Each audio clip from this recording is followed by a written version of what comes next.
Once a decision has been made to either admit or discharge a patient, the discharge process should be commenced.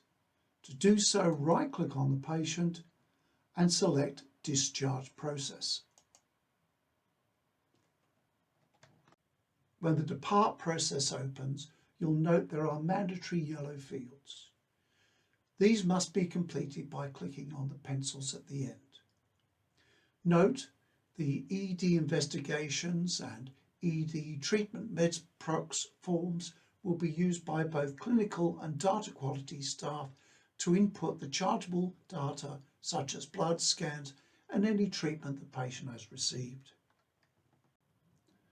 If you click on the diagnosis pencil, if a this visit diagnosis has been added previously, if you double click on it, if it is the major reason for that patient attending, you can amend that to a discharge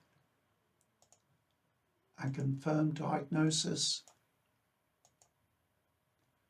If there are any other diagnoses relating to the current admission, they should be added here.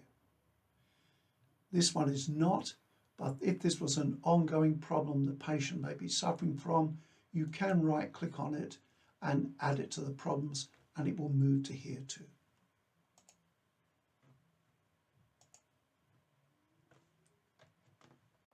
Next, add maternity SDEC discharge information.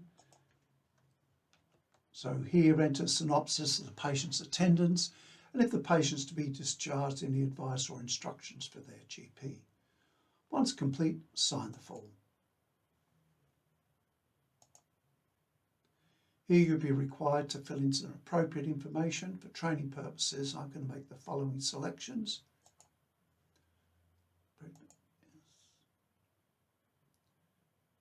Now, if the patient is to be discharged, I would select treatment complete.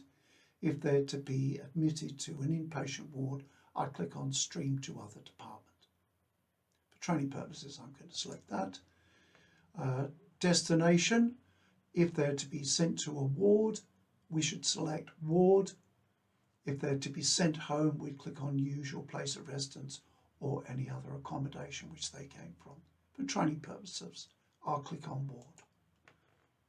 If there is to be no follow-up, click on no referral, otherwise select an appropriate selection. For training purposes, I'm going to select no referral. I'm then going to sign that. I'll then be required to fill in an appropriate reason for the patient attending. I'm going to select this for training purposes.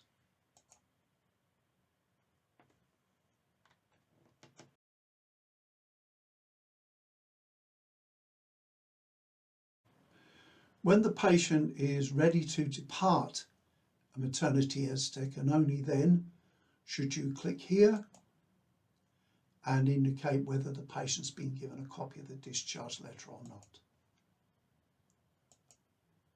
At this point, if the patient is to be admitted, you'd click here. Having done that, you'll click on OK to the form that opens up and the discharge process will close. If alternatively, you click on Discharge Home,